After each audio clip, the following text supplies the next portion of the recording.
हमारे चैनल को सब्सक्राइब जरूर करें ताकि आपसे हमारे मजेदार कार्टून कभी ना।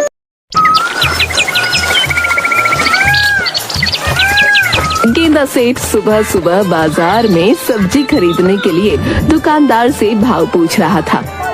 अरे ओ सब्जी वाले, ये मूली आजकल कितने भाव की चल रही है भाई? अरे सेठ जी, जहाँ तक मैं जानता हूँ तो सब्जी खरीदने तो आपका नौकर या आपकी पत्नी आती है। हाँ, आज मैंने सोचा कि क्यों ना आज मैं सब्जी खरीदने जाता हूँ। अब जल्दी से मूली के भाव बताओ, मेरा आज मूली खाने का बहुत मन है। मूली हाजमे के लिए बहुत अच्छी होती है ना। आपके हाजमे के चर्चे तो दूर दूर तक राज्यों में फैले हुए हैं सेठ जी। आप मूली खाकर क्या करेंगे? बकवास मत करो और मूली के भाव बताओ, समझे? 20 रुपए किलो। 20 रुपए किलो? इतनी महंगी? पहले मैं मूली चखूंगा, उसके बाद खरीदूंगा। इतना बोलकर गेंदा सेठ ने एक मूली उठा ली और उसे खाने लगा। बहुत स्वादिष्ट है।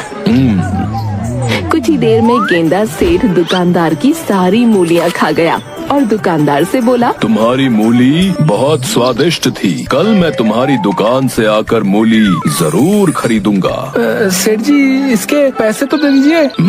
पागल हो गए हो क्या? अरे चखने के कोई पैसे देता है भला? इतना बोलकर गेंदा सेठ वहाँ से चला गया। दुकानदार सर पीटते हुए अपने आप से बोला, अरे मैं तो बर्बाद हो गया, मैं तो लुट गया भैया। ये भुक्कड़ सेठ मेरी सारी मूली खा के चला गया। अरे कलवा डाकू, तू बड़े बड़े लोगों का अपहरण करता है। अरे इस भुक्कड़ का अपहरण क्यों नहीं कर लेता? सारे गांव को मुक्ति मिल जाएगी। अगले दिन गेंदा सेठ सोकर उठकर सीधे अपनी पत्नी से बोला, अरे जल्दी से खाना लगाओ भाई, मुझे बहुत तेज भूख लगी है।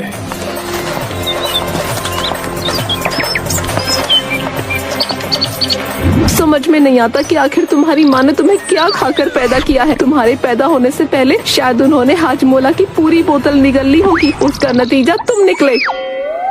तुम्हें जो भी बुरा भला बोलना हो आराम से बोल लेना, पहले मेरे लिए खाना लाओ। तुम्हें आज कोई खाना नहीं मिलेगा। कल तुमने उस बेचारे सब्जी वाले का बेड़ा गर्क कर दिया। पूरी 50 किलो मूली खा गए तुम, उसके सारे पैसे मुझे चुकाने पड़े। गेंदा सेठ क्रोधित होता हुआ अपने घर से बाहर आ गया।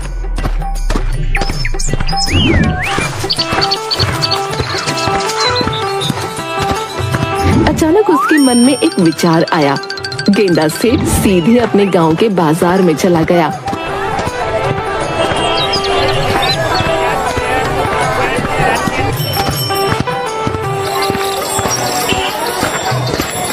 कि तभी गांव का मुखिया उसे मिल गया।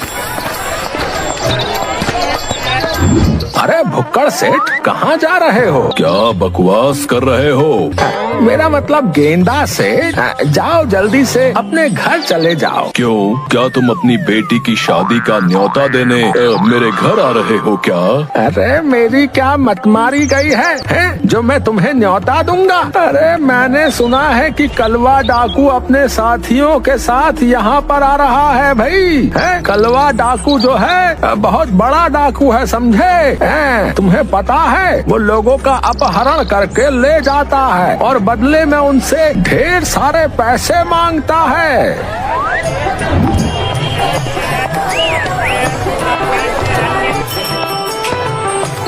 इतना कहकर मुखिया वहाँ से चला गया। गेंदा सेठ मुखिया की बात को अनसुना करके सीधा एक फल वाले के पास जाकर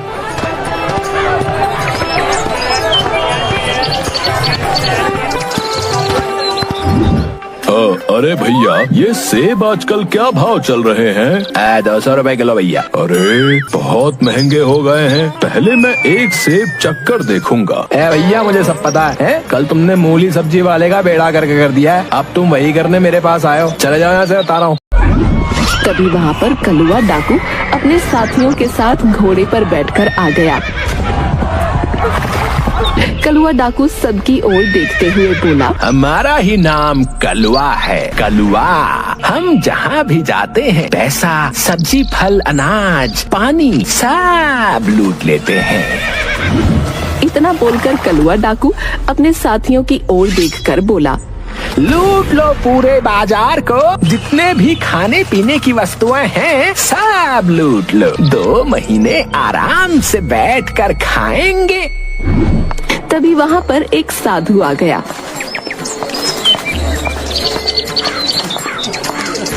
जो कलुआ की ओर देखकर बोला, ये सब गलत है कलुआ, तुम्हें इस तरह से गरीब लोगों को लूटने का कोई अधिकार नहीं है। हमारा नाम कलुआ है साधु। बाप का, दादा का, नानी का, नाना का सबका नाम थुकाया है इस कलुआ ने।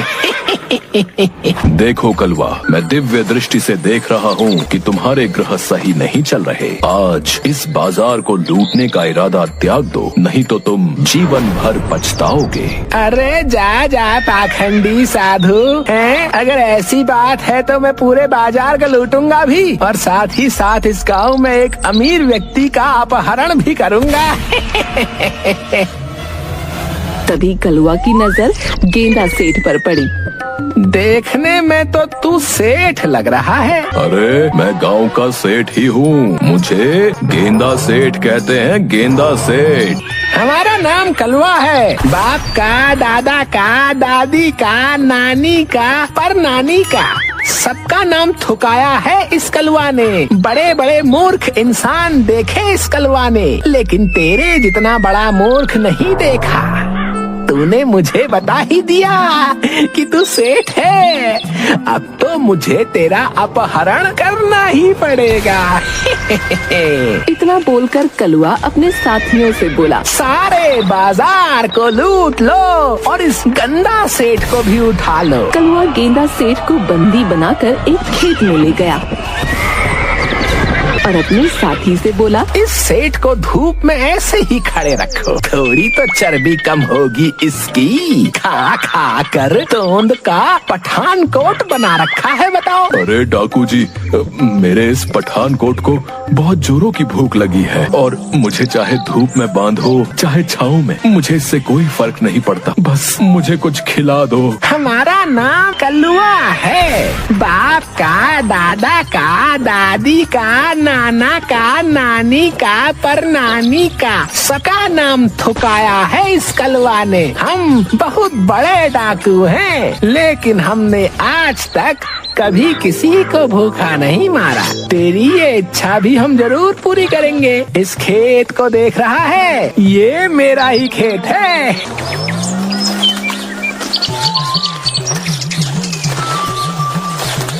लेकिन आप तो डाकू हैं, प्रॉपर्टी का काम भी साथ में करते हैं क्या? अबे मूर्ख है, हम लोगों को लूटकर जमीन खरीदते हैं ताकि बुढ़ापे में हम आराम से बैठकर खा सके। और ये मेरा पपीते का खेत है। तुझे जितनी भूख लगी है खा ले। इतना बोलकर कलुआ अपने साथी से बोला, इसके हाथ खोल दो। सरकार, अगर ये भाग गया तो? अबे तोंद देख, भागेगा भी तो कहाँ तक, और भागा भी तो फिर इसको पता लग जाएगा कि कलुआ है हम।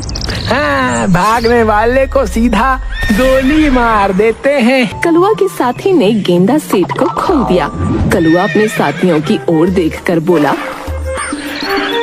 नम नम नम नम नम नम नम, मुझे बहुत नींद आ रही है, तुम सब भी आराम कर लो बे। और हाँ, इस सेठ पर नजर रखना, समझे? इतना बोलकर कलुआ आराम की नींद सो गया।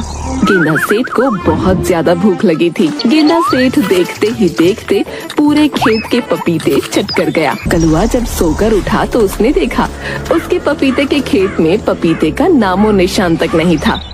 अरे कुछ देर पहले मेरे खेत में पपीते ही पपीते बिखरे पड़े थे, कहाँ गए? क्या हमसे भी बड़ा कोई डाकू आ गया था क्या कोई, जो हमारे ही खेत को लूट कर ले गया? कलुए का दूसरा साथी, जो कि गेंदा सेठ पर नजर रख रहा था, कलुआ से बोला। कोई डाकू नहीं आया था सरकार, सबसे बड़ा डाकू तो हम पकड़ कर लेकर आए हैं। क्या कहना चाहते हो बे तुम? सारे पपीते ये सेठ खा गया। मैंने अपनी जिंदगी में इतना बड़ा भुक्कड़ कभी नहीं देखा। कलुआ अविश्वास भरी नजरों से गेंदा सेठ को देखते हुए क्रोधित होते हुए बोला। हमारा नाम कलुआ है, बाप का, दादा का, दादी का, नाना का, नानी का, पर नाना का सबका नाम थुकाया है इस कलुआ ने। अबे ओ भुक्कड़, ये सारे पपीते तूने खाए हैं क्या? हाँ डाकू महाराज, लेकिन इतने पपीते खाकर तो मेरे पेट का भला भी नहीं हुआ। मैंने तो बस आपके खेत के पपीते चखे मात्र हैं। अबे ऐसे ले जाओ बे, जल्दी से इसे इसके घर छोड़ कर आओ यार। मैं इसे अब 1 मिनट भी बर्दाश्त नहीं कर सकता। चलो इसके घर पर छोड़ कर आते हैं इसे। कुछ ही देर में कलुआ साथियों सहित गेंदा सेठ के घर पर खड़ा हुआ था। डाकू महाराज, ये अन्याय। मैं आपका साथी बनने के लिए तैयार हूँ, मगर आप फिर भी मुझे मेरे घर पर क्यों ले आए? मैं भी डाकू बनूंगा। अब तू सबसे बड़ा डाकू वैसे भी है। गलती से अगर तू मेरे गिरोह में शामिल हो गया ना, तो कुछ ही दिनों में सारे संसार का खाना कम पड़ जाएगा, समझा? इतना बोलकर डाकू कलुआ वहाँ से चला गया। दोस्तों, कहानी अच्छी लगी तो लाइक जरूर करें और ऐसी ही मजेदार कहानियों के लिए इस चैनल को सब्सक्राइब करना बिल्कुल न भूलें। तो मिलते हैं एक और अनोखी कहानी में। तब तक स्वस्थ रहें, मुस्कुराते रहें।